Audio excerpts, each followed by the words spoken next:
Hey everyone, welcome back. It's been a while. I'm TQ. I'm your host, and this is Queer AuDHD BIPOC. And I just wanted to be really clear about what the name of this podcast means. This is a podcast that's for autistic and ADHD, hence the acronym AuDHD. So, autistic and ADHD, Black, Indigenous, and people of color. That's what BIPOC stands for. Okay. Because there are so few spaces in the world where Black, Brown, Indigenous, Pacifica, Asian, Arab, and other negatively racialized folks get to have a space where we can talk about the issues that matter to us. And I wanted to create a space like that. So this space is for us. It's also for all of the BIPOC folks who are queer, trans, two-spirit, non-binary, ace. And I put these three identifiers together in the title as a quick way to let people know like this space, who this space is for. Okay. And that's not to say that it's the only thing we talk about on this podcast, but I am very clear about who my audience is. It's in the name of the project. And I'm going to keep it that way. Okay. So anyway, I know it's been a while. I've been going through uh, some really bad chronic illness flares. I found out that I'm allergic to ant bites, and that has been triggering some pretty scary symptoms with like, so I also have POTS, postural orthostatic tachycardia syndrome, where my heart rate kept shooting through the roof and it was really scary. I had to go to the emergency clinic in the middle of the night, only to find out because, I live in a non-English speaking country that Google Maps lied and they were not emergency clinics. But I've rested a lot. Um, I'm relatively better now. I still have insomnia from this chronic illness flare that's, it's here. It is what it is. And yeah, I just thought to share that because, it's the end of the snake year. It's a year of shedding things. And one of the things I've been shedding is feeling any shame about talking about being chronically ill and disabled.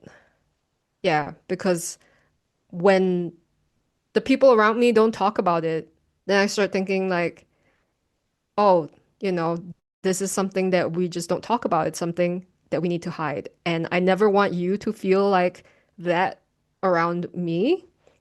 That's not what this space is. Like, so I'm hoping if I talk about it, then you feel safe to talk about it, start conversations about it with the people who care about you in your life. Yeah. Um, and actually, this brings me to something like, and here's the other thing about being chronically ill and disabled. I have the privilege where on certain days I do have the spoons, like I do have the energy to still do my life's work. And this is not like this is like dealing with the realities of capitalism, right? And I learned this from the Lakshmi Piepsna Samarasinha. I need to remember which book they wrote this in, so I'll leave it in the show notes. But they talk about rolling their eyes when people tell them to rest through flares because not all of us get to do that. Um, we we need to we need to eat, we need to survive. Yeah. So there's nuance to this whole thing, right? Like, yes, it's important to listen to your body and rest, but also recognizing that not everyone has the privilege of doing that, and we just find the spaces that we can to rest. So when I am the one thing about resting and ADHD is that I get bored really easily. And if you can't tell by now, all of this work that I do, they're all my special interests. So when I'm bored, of course, I'll turn to my special interests. And so I've continued to write the book. And in fact, today I'll be sharing with you, I'll be reading chapter one and sharing the screen of the draft for chapter one with you. Uh, I'll explain more about that later. Um, I've been working on the later chapters. The specific chapter I'm working on right now, I've actually been researching all the autistic folks who have been targeted by ICE in the US because there are some horrific stories. Not most of them don't receive any major news coverage at all. And yeah, this is going to be an important part of chapter three where we explore our autistic traits in the context of systemic oppression. So I've been working on all of that. It's not that, I spent the month sleeping. I wish I could do that. I don't know how to convince my body to just like, hey, let's take a nap now. I tried, like I have my sleep mask, blackout curtains, white noise. Um, but lately I can't sleep. I don't know why, because I'm not stressed about anything right now. And I really think it has to do with the flare in symptoms that I've been experiencing. But that's a whole other story. Uh, yeah. So before we get into the preview of the book chapter, I have an exciting invitation for you. And let me just pull it up. I am planning a workshop called Reclaim Our Time. Reclaiming Our Time. Okay, so if you're ready to reclaim your time, technically our time, from the colonial capitalist clock, this workshop is for you. So I used to hate planning my time. Like many neurodivergent folks, I went through a gazillion planners and apps. I never found anything that stuck. Probably because most time management tools exist to serve capitalism to make us more productive and efficient at making money for the 1%. Gross.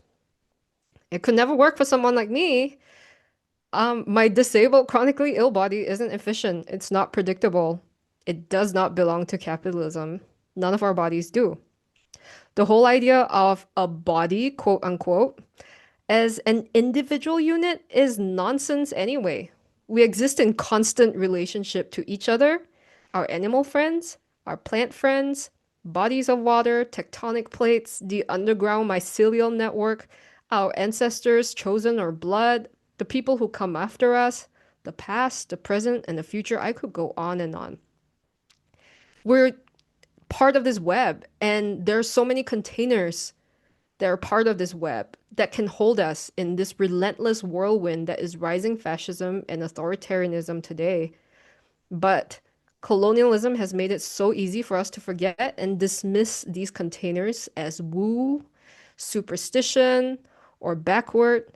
And our ancestors are probably rolling in their graves uh, when they watch us, as they watch us. That's why I would love to do this workshop with you. I've been experimenting a lot with these questions, and it's completely changed the way I move with time. So some of these questions include, what if weekly planning wasn't a chore? What if we turned this whole capitalist idea of time management completely on its head? What if we carved out a weekly sacred time to talk to our ancestors, to read the signs of the land and our bodies, not to further extract and produce, but to exist in intimate relationship and interdependence? What if we started each week knowing that our ancestors and the land completely have our backs to face all the shit that's going on in the world? What if we stopped trying to cram activity into every waking moment and flowed with what Chinese folks call the Tao, the natural way of life? What if we're already enough and all we had to do is relax into the warm embrace of this interdependent universe. Honestly, if we did all of this, capitalism would come to a shuddering halt. It would be the biggest, most disruptive strike in the world. Imagine an entire planet napping, tending to our gardens, singing, painting, whatever the fuck the land, our ancestors, and our bodies called on us to do. I know. Capitalism is not going to collapse in a day. But have you ever thought about what our time would look like if didn't exist? And instead of scratching our heads about what would replace it, what can we learn from the innate wisdom of our bodies, our ancestral practices, and the rhythms and textures of the land? So yeah, this is the workshop. It's a 3 hour weekend workshop. You'll also get a workbook, lots of breaks, lots of hands-on practice, and a recording. And if this interests you, it's happening on Saturday, February 21st or Saturday, February 28th. You get to choose, and you can sign up at bit.ly/reclaim 2026. I'll drop a link in the show notes. But yeah, I'll be excited to know your questions and thoughts. This would be your workshop as much as it is mine. We get to shape it together, and it would be an absolute dream to welcome the Young Fire Horse year with you in this way. If you want to and come hang out in community and ground in the land and your body and your ancestors with other folks who are on the same journey as you. You're welcome to sign up at bit.ly/reclaim 2026.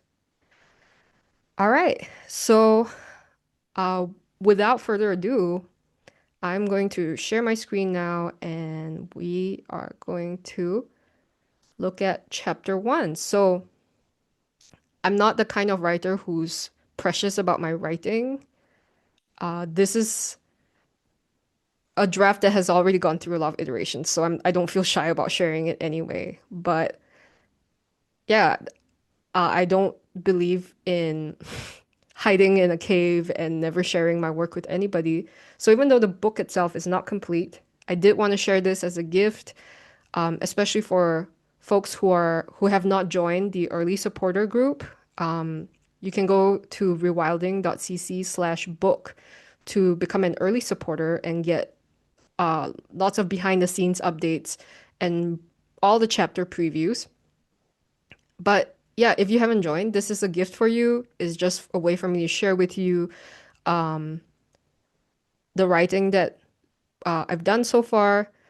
This has also been reviewed by Caligua, who goes by Black Spectrum Scholar on Instagram. There are new portions that I just sent them yesterday to also review, but yeah, I've grown and changed a lot since I started writing the book, since I started interviewing people for this podcast. And this chapter really reflects that. And I hope it helps you get a really full idea of what this project is about. Okay, so let's do this.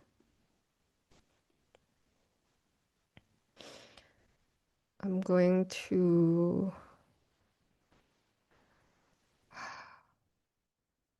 how do I close my captions?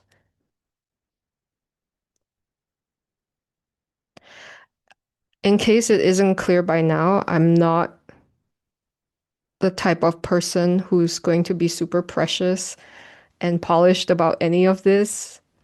If you came here looking for a shiny, fancy influencer, I'm literally relaxing in my beach chair with airplane neck cushion. So yeah, if you're here for the messiness and the humanness of it all, yeah, then stay. And thank you for your patience. Okay, I think I've finally figured this out. All right. Okay, and hopefully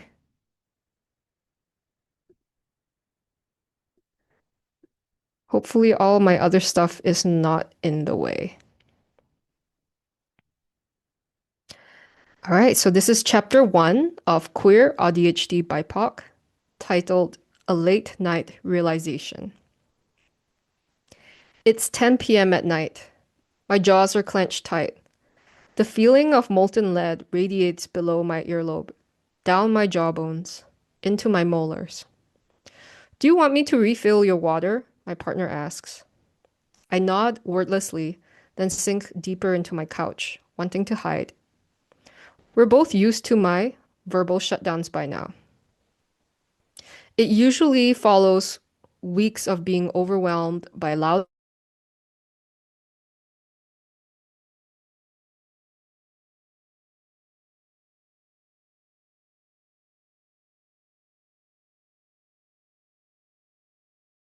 sounds, socializing too much. I lie on my side, searching what I'm looking for.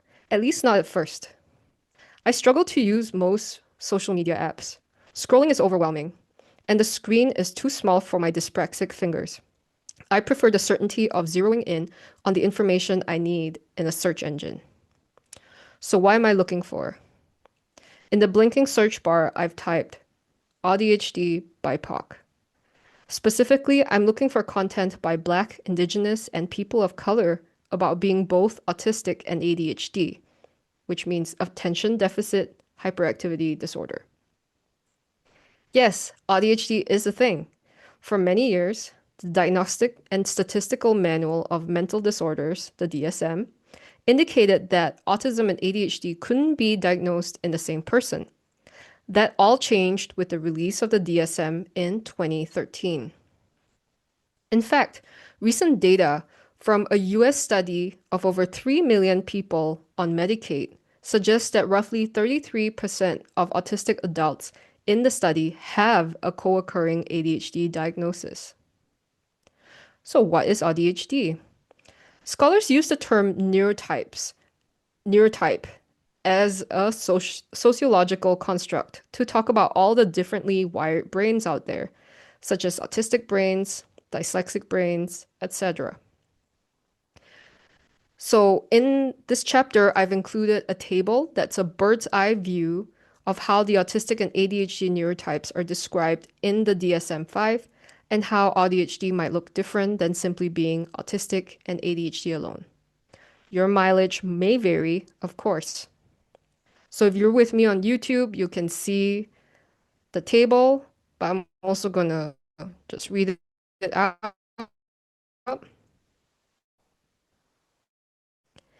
So people watching, okay, that's as zoomed in as we are. Okay, core traits for autistic folks. You might notice differences in how you interact socially or feel a strong need for routines, patterns, or deep interests. Core traits of ADHD. You might find it hard to pay attention, stay organized, sit still, or control impulses. And when you are AuDHD, you might experience both social and communication differences and attention and impulse challenges at the same time. What about talking and relating to others? Autistic folks might struggle with back and forth conversation, reading body language, or keeping friends. ADHD folks might interrupt, blurt out answers, or talk a lot. Although when focused, you usually get social cues. What if you're ADHD? You might both misread social signals and act impulsively, leading to extra misunderstandings. In terms of habits and routines, autistic folks might crave sameness, rituals, or strong interests, and feel stressed by change. Habits and routines are not really discussed for ADHD folks in the DSM-5. If you're both autistic and ADHD, you might need routines for stability and find it hard to follow them because of your need for novelty or because of impulsivity. In terms of attention, autistic folks might hyperfocus on our favorite topics, also known as special interests, but struggle to switch tasks. For ADHD folks, we might get easily distracted, forget things, or leave tasks behind.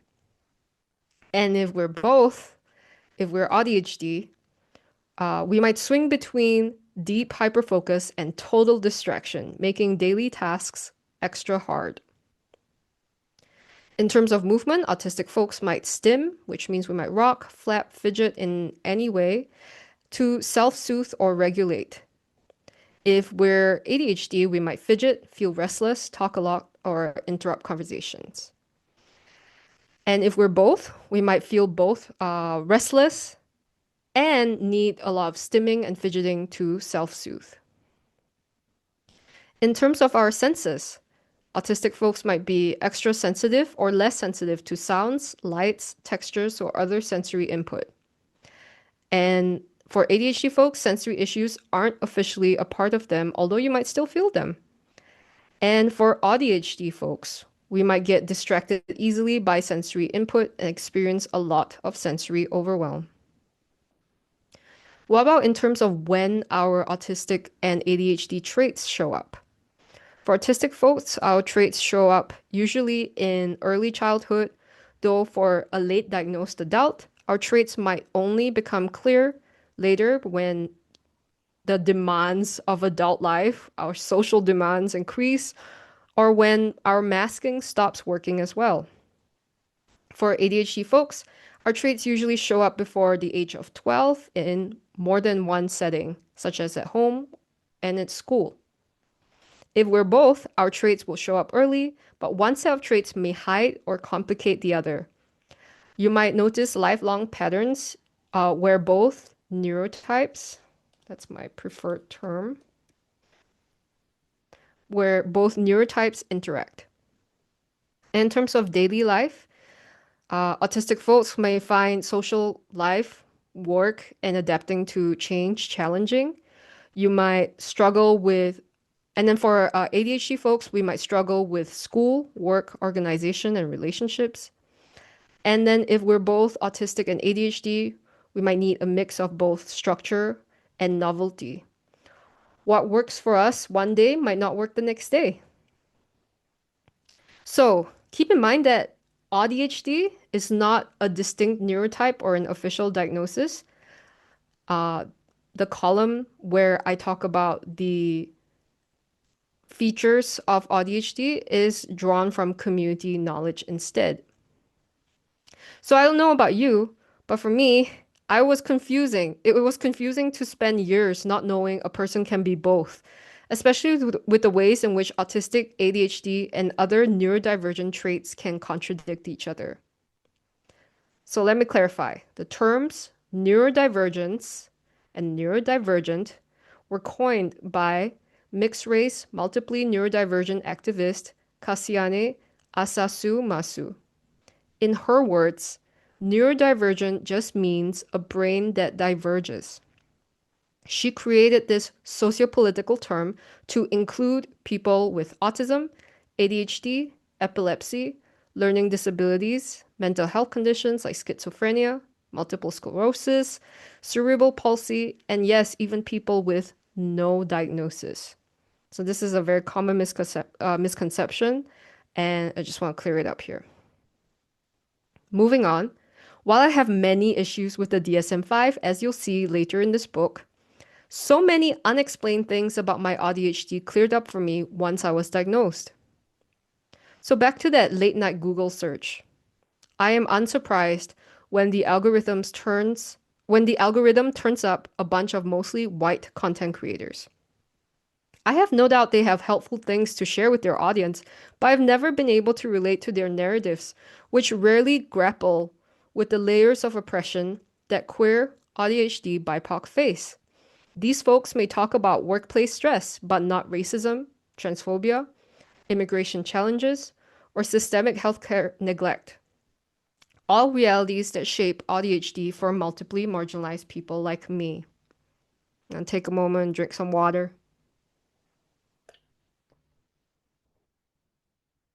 I hope you're drinking water too. I hope you're hydrated, boo.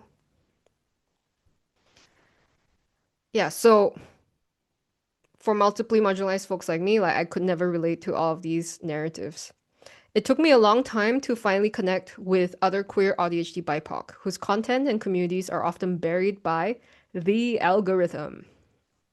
I finally got to hear stories about the emotional labor of navigating our neurodivergence on top of racism, anti-queerness, anti-transness, and more in workplaces and healthcare systems that were never built with us in mind. I got to hear about the push-pull contradictions of being both autistic and ADHD and how it manifests differently based on our cultural upbringing.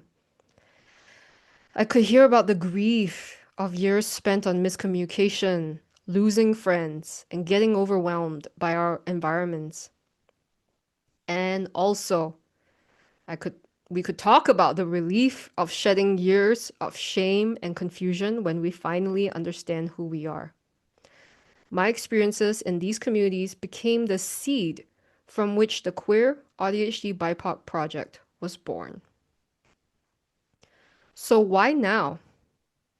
Okay, and if you're on YouTube, I apologize for the bright yellow. I highlighted this part so that my peer reviewer could check the writing. So why this project? Why now? This is so much more than my individual need. It's about so much more than my individual need for acceptance and community. As I write this in early 2026, queer, trans, disabled, immigrant, people of color everywhere are facing unprecedented attacks on our freedom. There are massive waves of new laws targeting the freedom of queer and trans people across the globe, from our access to healthcare to our ability to safely use bathrooms. I've seen this firsthand where I live, and I also hear about it from friends in the UK and the US. In fact, scholars from the Lemkin Institute for Genocide Prevention say that the US is in the early to mid stages of a genocidal process against trans folks. In 2023, the UN warned that progress on disability rights is reversing due to crises like the COVID-19 pandemic, conflict, and climate change. The Trump administration is also cutting Medicaid and assistance that many disabled people depend on for their survival in America. And who can forget Health Secretary Robert F. Kennedy Jr.'s vile, eugenicist, unfounded remarks against autistic folks? There is also a rise in anti-immigrant sentiment worldwide. And in the US, 2025 was the deadliest year for people in ICE, in Immigration and Customs Enforcement custody in over 2 decades. Law enforcement and ICE often use racial profiling to decide who to stop, which makes life dangerous for BIPOC folks, regardless of our immigration status. And even more so when we're autistic, disabled, and visibly queer all at the same time.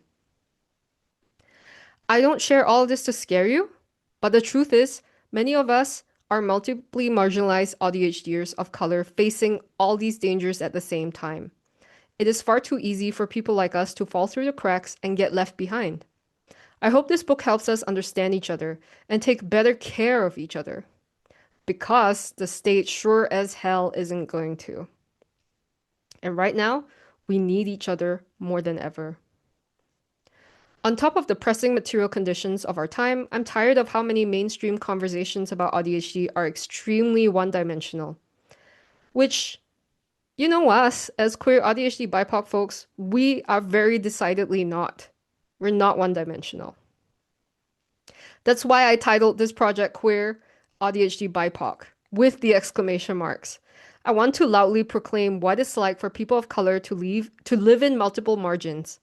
In fact, not just queerness, not just with autism and ADHD.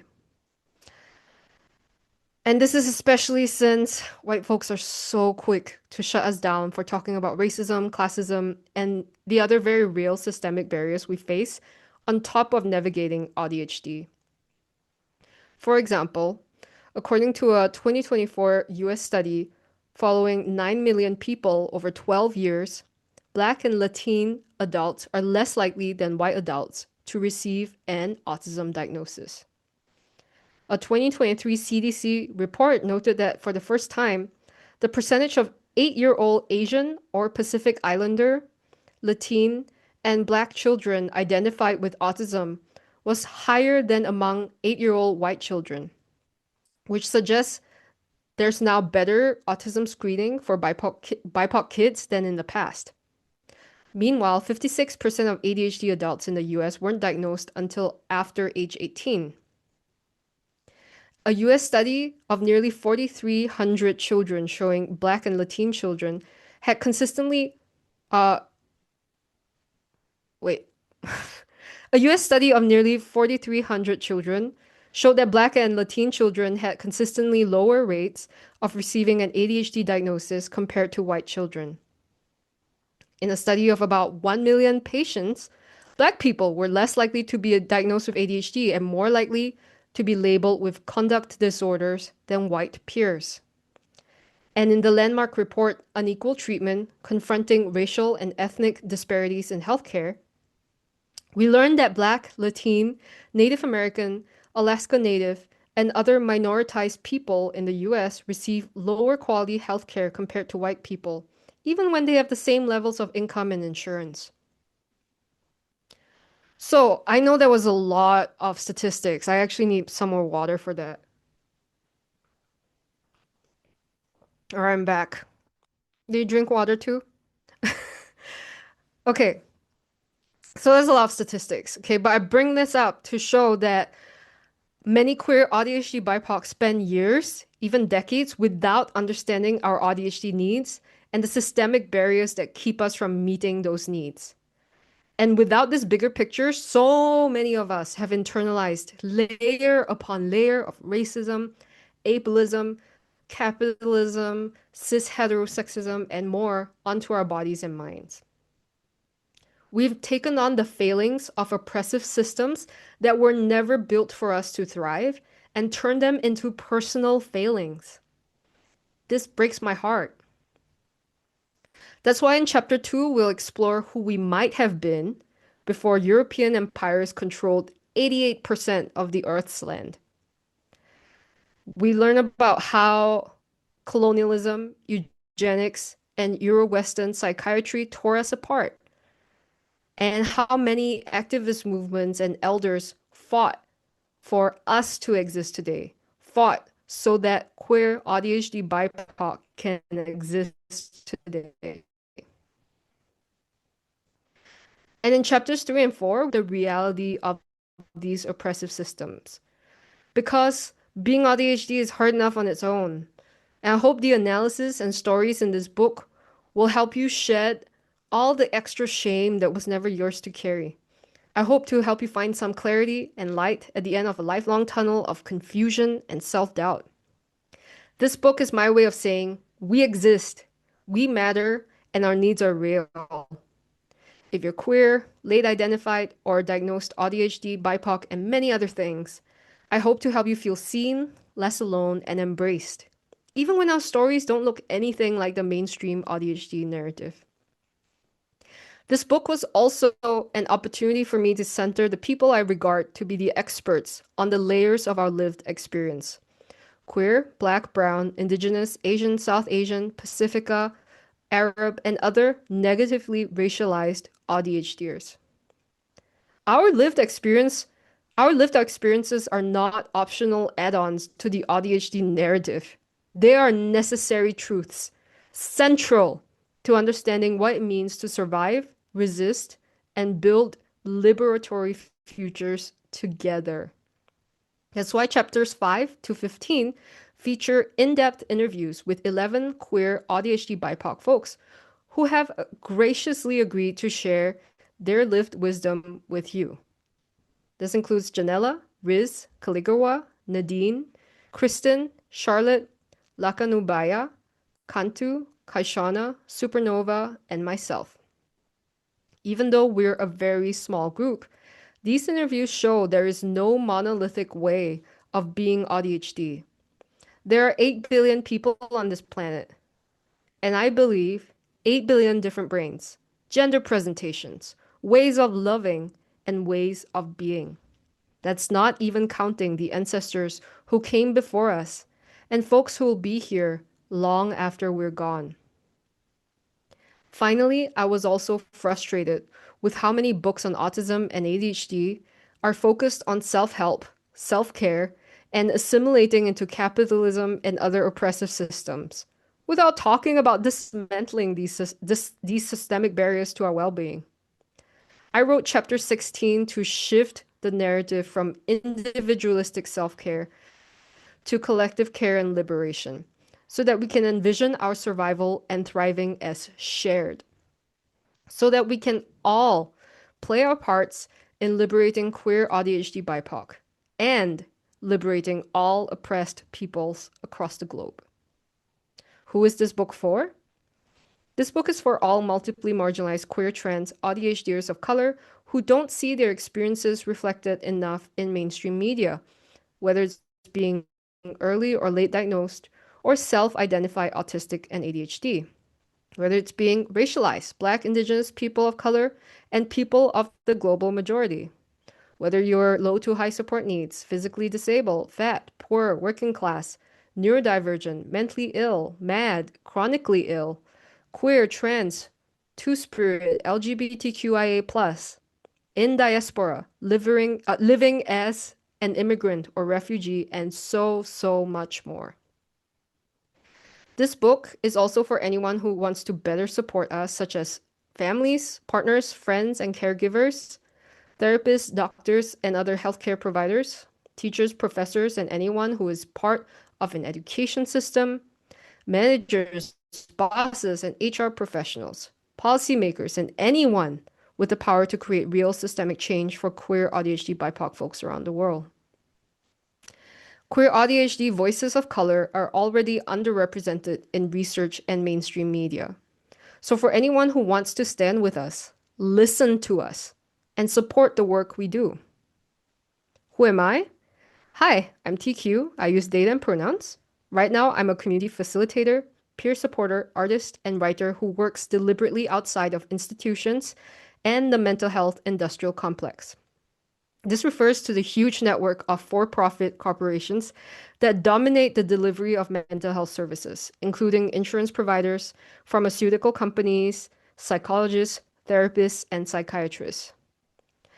The focus is often on trusting experts to fix us so we can go right back to work and keep the capitalist machine running, without addressing how our distress is an appropriate reaction to a world full of systemic problems like poverty or racism.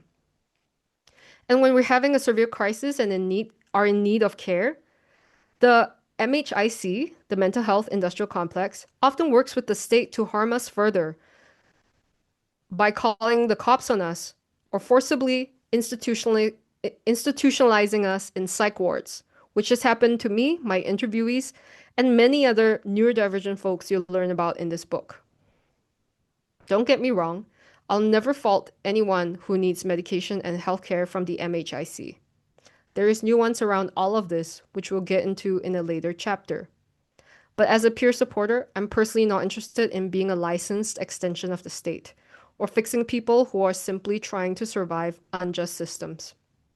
Instead, my work is informed by being a lifelong student of Chinese ancestral practices such as Qigong, the Wild Goose style with Dr. Kathy Yep, the Spring Forest style with Lu Qing, traditional Chinese medicine by way of writers such as Dr. Yang Ming and Xu Xiangcai, Taoist philosophy by way of the writer Deng Mingdao, everything I learned from my elders, plus many political activists whose lenses help shape the narrative of this book. More on these lenses in a bit. These ancestral and political practices taught me to draw strength from everything colonialism and oppressive systems tried to destroy in me and my culture. To see the well-being of our body minds as inseparable from each other. Yeah, we're inseparable from each other, the land, other more than human beings, the food we eat, the air we breathe, the life force, or qi, flowing through all of us and our lineages, including our ancestors and the people who will come after us. Based on this worldview, our suffering is the result of our environment and systems being out of balance with us, and vice versa. And as an abolitionist who is committed to collective liberation, I believe we need to work together to dismantle these oppressive systems and build kinder, safer, more loving worlds. As a peer supporter, I offer a different kind of connection that even the best doctor or therapist can't replicate. I work with my clients to rebuild what imperialism, colonialism, capitalism, and other systems of oppression have taken from us. our relationships with our lands, our bodies, and our ancestors. I learn as much from my clients as much as I share my own learning with them. I learn from my clients as much as I share my own learning with them. So if you're you're not watching on YouTube, as I read this, I find it's helpful for me to edit as I read aloud. So I just deleted some repetitive phrasing. Because I'm not here to be a perfect human being. Okay, let's continue. With the wisdom of our ancestors, our communities, the land, and our bodies, I believe that we have everything we need to do this work together. The Queer AuDHD BIPOC project is part of this larger effort at reconnection, as you'll see throughout this book. What other experiences and privileges of mine shaped the writing of this book? At the time of writing, I'm a 34-year-old queer, non-binary, trans Chinese Singaporean who grew up in the lower middle class in Singapore, an English-speaking country in Southeast Asia and a former British colony. My ancestors are from the Fujian province by way of the Dongshan Island and the Chaoshan region of China. I come from ancestors who were fishermen, artists, teachers, and care workers. I grew up with systemic privilege as a settler and a member of the Chinese majority in Singapore, an island indigenous to the Malay and Orang Laut folks. Even though my parents couldn't afford it, my systemic privilege helped me access full ride scholarships to get my Bachelor of Fine Art from the School of the Art Institute of Chicago, where I studied interdisciplinary fine art and writing. After returning from America, I worked as a public high school teacher in Singapore for 6 years. I taught art and English literature at a school with a high proportion of both diagnosed and undiagnosed neurodivergent students. Dun dun dun! So, of course, this led me to recognize my own ADHD and receive a diagnosis when I was 26. When my contract ended, I moved to Tbilisi, Georgia. So here, I currently face a lot of immigration issues. Um, it was also here I started questioning whether I was autistic. I finally got diagnosed as level 1 autistic 4 years later. I self-identify as a low support needs autistic person, although I require more support with daily life during chronic illness flares that exacerbate my autism and ADHD. I'm dynamically and physically disabled by hypermobile Ehlers-Danlos syndrome. So this means that dynamically disabled meaning some days uh, I am more able to do things and other days I'm not. I also have an alphabet soup of chronic illnesses, like I mentioned, MCAS, POTS, PMDD. I'm at high risk of long COVID, so I practice COVID cautiousness. So I'm often also housebound as a result. Besides being AuDHD, I have major depressive disorder, post-traumatic stress disorder, dyscalculia, and dyspraxia. I'm also a psychiatric survivor of involuntary institutionalization. Like many folks living in multiple margins, I suppress nearly every aspect of my being in exchange for my safety and income. I was often denied accommodations for my excess needs at work, especially without an autism diagnosis at the time. As you can imagine, this took a huge toll on my well-being. Eventually, I quit my last job as a corporate copywriter to recover from autistic burnout and a back injury. Now I work on the Queer AuDHD BIPOC project, and I offer peer support full-time. I also fundraise for my disabled Palestinian friend Nara and her family by helping her create her weekly newsletter and fundraising comics to post on my comrade Sky Kuba Koop's social media. I'll drop a link to the fundraiser in the show notes if you want to help out and practice solidarity with disabled folks in Palestine. I also help facilitate a few communities of queer, disabled, neurodivergent people of color living in diaspora. This has healed me more than years of therapy ever did, to be perfectly honest with you.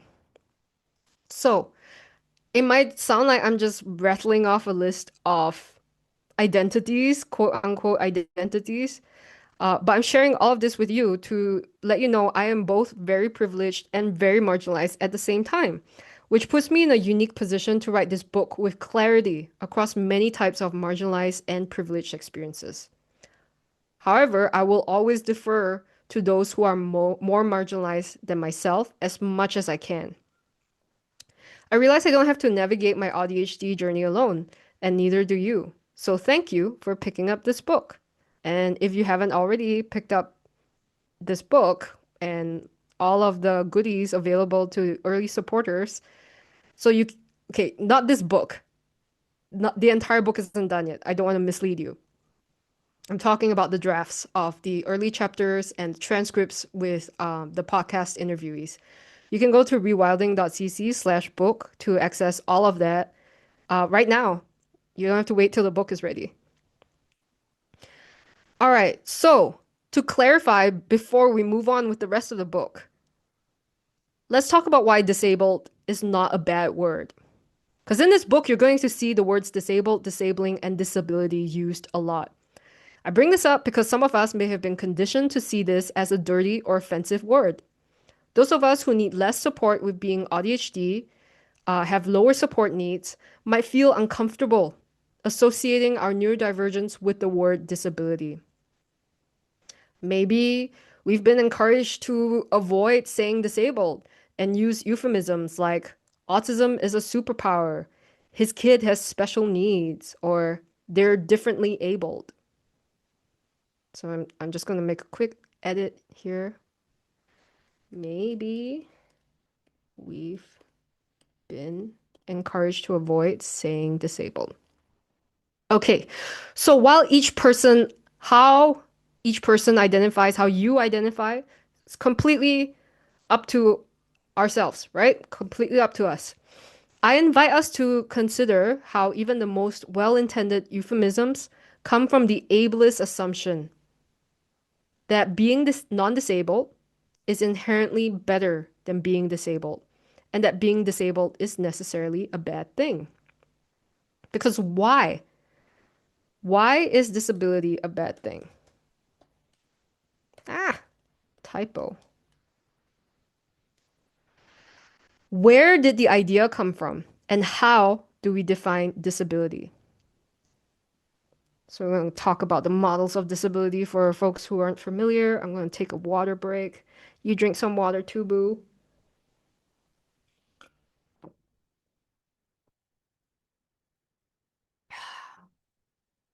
All right. Okay, entire books have been written about this topic, but very broadly speaking, disability is perceived through the medical model of disability and the social model of disability, each with their own closely related models. Each model serves a particular purpose and comes with its own limits, which is why we gain a fuller picture of disability by looking at all these models together. So, on the one hand, the medical model, it's the dominant model. It assumes there is a normal body mind, and disabled folks deviate from this normal standard. It also places disability as an individual problem or a deficit that needs to be fixed or cured by medical professionals. So it's kind of gross. Um, Another closely related dominant model frequently used by governments is the economic model. This model defines disability based on how much a person can or cannot work and contribute to the economy. Also gross. Then there's the moral model that views disability as a person's inherent flaw, and in some cases as a sin or even punishment from God. These dehumanizing models were instilled in many of us growing up, which may be why we learn to see disability as a bad thing or something to be ashamed of. On the other hand, the social model challenges the medical model by saying disabled folks aren't inherently deficient. Instead, we're disabled by environments and systemic barriers that keep us from doing what everyone else can do.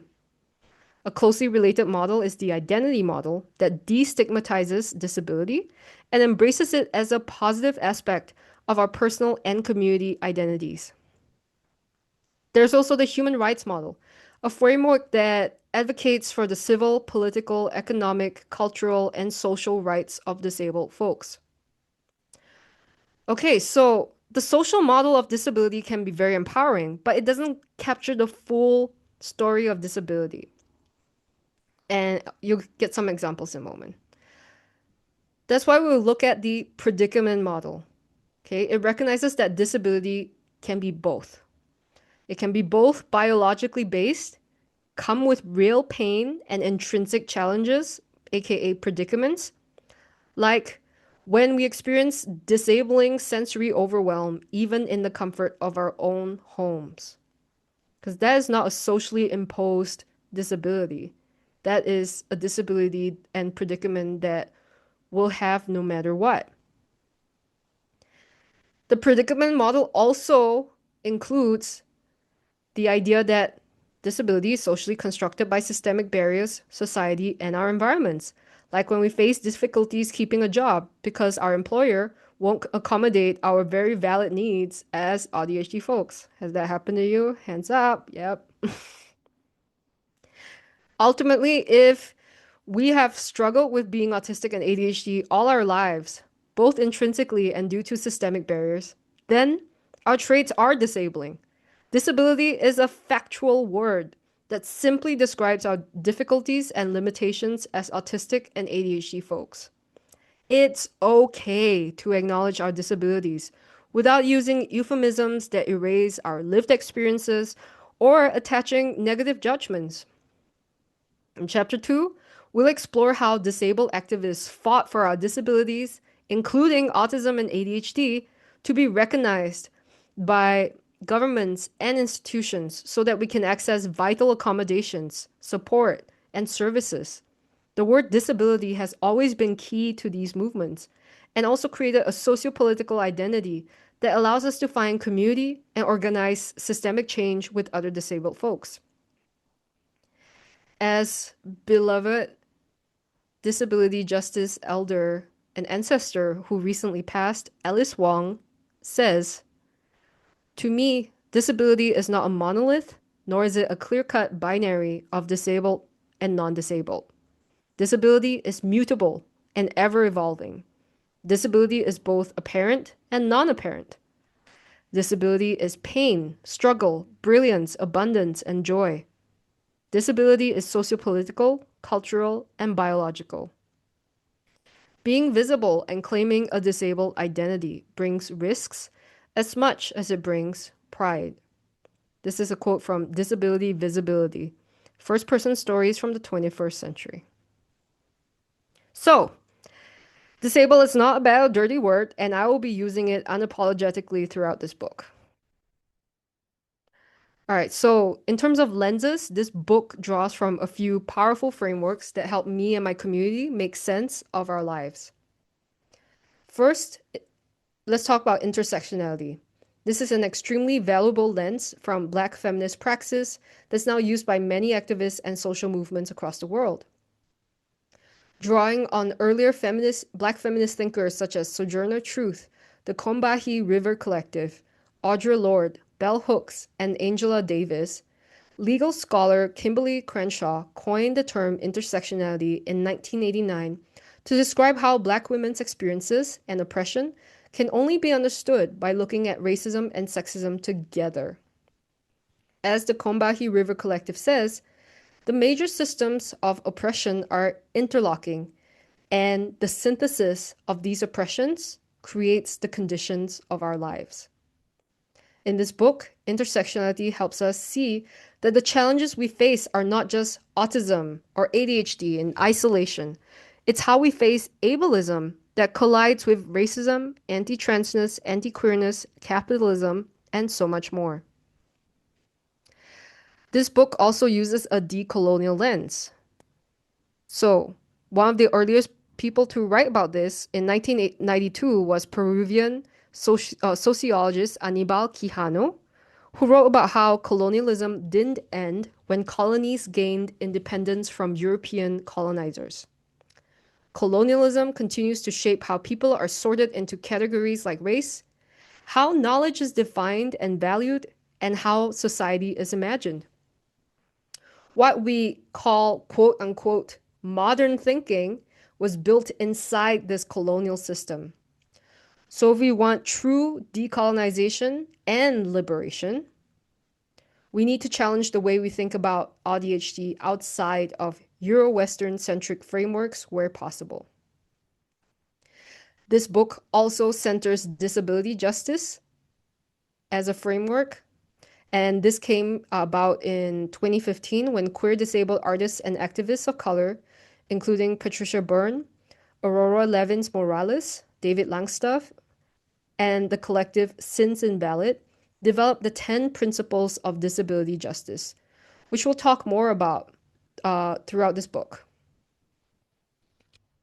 So, these principles include intersectionality, leadership of those most impacted, the anti-capitalist politic, commitment to cross-movement organizing, recognizing wholeness, sustainability, commitment to cross-disability solidarity, interdependence, collective access, and collective liberation. I center these principles at the heart of this book because mainstream narratives about AuDHD often fall back onto individual coping strategies or whitewash stories that erase the realities of queer, trans, disabled, BIPOC. Disability justice reminds us that we are not just individuals struggling alone, but part of communities dismantling overlapping systems of oppression together for collective liberation, which is only possible by prioritizing the most marginalized among us, especially disabled Black women and femmes. To quote the Combahee River Collective again, if Black women were free, it would mean that everyone else would have to be free since our freedom would necessitate the destruction of all the systems of oppression. Another important lens in this book is abolition. So this is, I have I've spent a long time in this world. And sometimes it's still a shock to me when talking to people who find this idea radical. Okay, so let's try and ease into it. Okay, so due to imperialism, right, the European colonizers conquering the globe, okay, due to colonialism, systems like prisons, policing, and carceral systems built on punishment and control, they have reached nearly every part of the globe. But instead of making our world a safer place, these systems disproportionately harm the most vulnerable and systemically oppressed among us. In the US, for example, half of all people killed by law enforcement in the US are disabled. Across a global, although mostly white sample in the global north, meaning the US, the UK, and European countries, nearly half of all autistic individuals have had an interaction with police.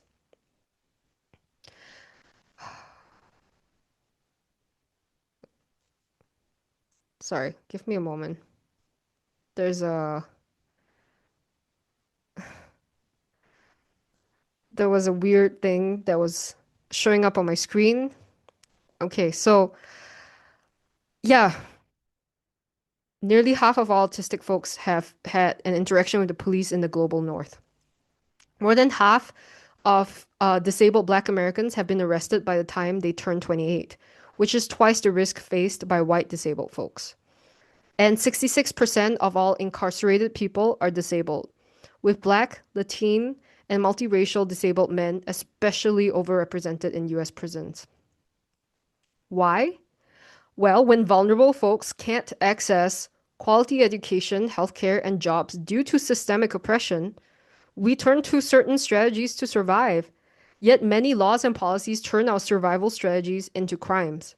And when we're unhoused, unable to pay fines, or facing mental health crises, we're more likely to face arrests and incarceration, instead of receiving support for our basic human needs. As you'll see throughout the book, policing and incarceration in its many forms don't keep queer, AuDHD, BIPOC, and most folks, really, safe at all. I believe these systems need to be abolished altogether, and I'm certainly not the first person who thinks so. So what is abolition? It's a framework rooted in the long history of Black liberation movements, from the fight to end chattel slavery to today's struggle to dismantle all punitive systems. Black organizers like Angela Davis, Miriam Kaba, and Ruth Wilson Gilmore remind us that abolition isn't just about tearing harmful systems down. It's not, it's not just about tearing things down and like anarchy overnight. It's about creating the conditions for safety and well-being that make these systems unnecessary in the first place. As Ruth Wilson Gilmore once said, abolition is not absence, it is presence. What the world will become already exists in fragments and pieces, experiments and possibilities. So those who feel in their gut deep anxiety that abolition means knock it all down, scorch the earth, and start something new, let that go. Abolition is building the future from the present in all of the ways we can. For us, abolition means reimagining safety, care, and accountability beyond institutions that harm us. So this can include psychiatric facilities, carceral school systems, and workplaces that punish our excess needs.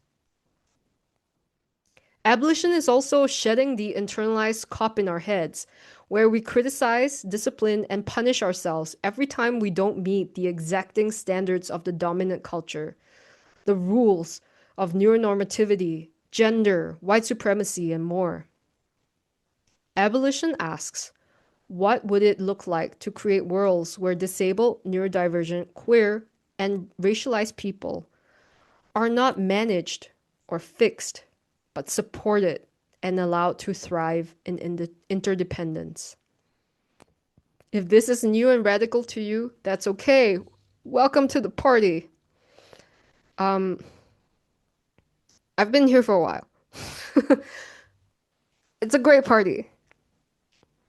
Um, yeah, it's totally okay if this is new to you. And in this book, you'll find plenty of examples of abolitionist work that's already underway to help you spark your imagination about what you can do, clarify your role in our collective liberation. All right, and then I think this is the final lens, right? The final lens. Internationalism is another lens that informs this book. Okay, because as an immigrant who has lived in a few different countries, I've experienced firsthand the interconnectedness of our struggles across borders. Um, I can tell you for a fact that what's happening in the US, I can't say much about it, but what's happening in the US has a very real impact on what's happening here, where I live, um, and it impacts me too. So that's why internationalism is an important lens that informs this book. Okay, and I'm talking specifically about revolutionary internationalism defined by Fred Holliday. He proposes that social and political conflicts that we face in our own countries are inherently tied to global conflicts. Revolutionary internationalism asks us to practice global solidarity among all oppressed peoples across all borders to overthrow capitalism, imperialism, and the state system. After all, as Black civil rights leader Fannie Lou Hamer once said, nobody's free until everybody's free. So, some caveats. This is by no means a definitive book on the queer AuDHD BIPOC experience. I'm not an expert. I don't want to be an expert because of the power imbalance and the hierarchy. I'm not interested in being better than you. I don't claim to speak for all of us. I am an autodidact, like a complete fucking nerd who values lived wisdom, stories, science, and data. I wrote this book as a peer learning alongside you as I conducted my research and interviews. I am also accountable to you. I am accountable to queer AuDHD BIPOC folks. So feel free to question, push back, look up the footnotes for everything you read in the book. And you can contact me with your feedback. I am also aware that the interviews in the book are limited to mostly late diagnosed and identified queer, trans, AuDHD BIPOC folks who are English speaking, low to medium support needs, between the ages of 20 to 50, who live in the global north and or the west. This does not mean that older, higher support needs, non-speaking, AuDHD BIPOC from the global south do not exist. I hope that as our project receives more funding and as awareness grows, we get to feature even more queer AuDHD BIPOC from all walks of life. Also, a lot of the research that is accessible to me as an English-speaking writer based in Europe comes from the global north, especially the UK and the US. This has been really frustrating for me. So I've done my best to include examples, data, and studies from across the globe to disrupt the dominance of global North perspectives. This matters because queer AuDHD BIPOC have always existed everywhere, even if we don't always use the same frameworks or terminology. I also use the terms QT BIPOC, so QTI BIPOC, and BIPOC to center queer, trans, intersex, and Black, Indigenous, and people of color communities. This is to build solidarity and visibility across our experiences of marginalization because our survival, resistance, and liberation cannot be separated from the struggles of the most marginalized among us. At the same time, I recognize the limits of these terms. They can simplify or flatten the vast diversity of our experiences and histories. We are the global majority, after all. And each of us experiences marginalization very differently. For example, Black and brown folks across the globe are disproportionately harmed by multiple systems of oppression. This is why I prioritize the voices and stories of the most marginalized among us as much as possible. With all of this in mind, please treat this book as a time capsule for a small sliver of queer AuDHD BIPOC conversations happening in this corner of the internet at this very specific moment in time. Instead of assuming that this book is generalizable to everyone in the world, treat it as a jumping off point to reflect on your own AuDHD journey. None of the examples and stories in this book should be seen as representative of a person's entire culture or community. Please treat every queer AuDHD BIPOC person you meet as a whole new story waiting to unfold. Actually, we should treat every human being that way, yeah? All right, let's dive in. So I'm just gonna stop sharing my screen here. Woo! Okay. So that was chapter one. Um, it was very interesting to read it for you and to see some things. I'm definitely gonna go back in there and do some edits. But yeah, it's really changed a lot since I wrote the first draft a few months ago. I would love to hear your thoughts. You are free to join and become an early supporter by going to rewilding.cc/book. And through there, you'll get a welcome email. You can hit reply on that email and let me know your thoughts.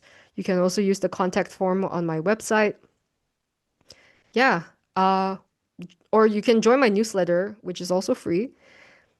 Either way, I would really love to hear from you because this is not going to be a traditional publishing process. I'm not going to disappear the manuscript for months and then come back to you with something that totally doesn't serve you at all. Okay, so you have your say here, and I really welcome your input. Reach out to me, let me know what you think. Support the project if you can. Share this project with as many people as you can. I would really appreciate it. And if you can't support right now, it's totally cool too. You'll get plenty of free resources available on my website through this podcast. I'm here for you. All right, so until then, I'm still thinking about it. We'll probably do a few more chapter previews, but they're not like the entire chapter. The full chapter will be like the full chapter narration will be reserved for early supporters, but you'll still get some of these previews. All right? Until then, please take care. Stay safe out there. Keep Palestine, Congo, Sudan, Tigray, the Rohingya, Minnesota. Let's keep, folks in prisons, in war zones, facing genocide. Your thoughts out there. If you want to go even further and practice solidarity, you can donate to my friends, uh, my disabled Palestinian friend Nara's fundraising campaign at tinyurl.com/disabled Nara. And we'll check back in again in the next episode.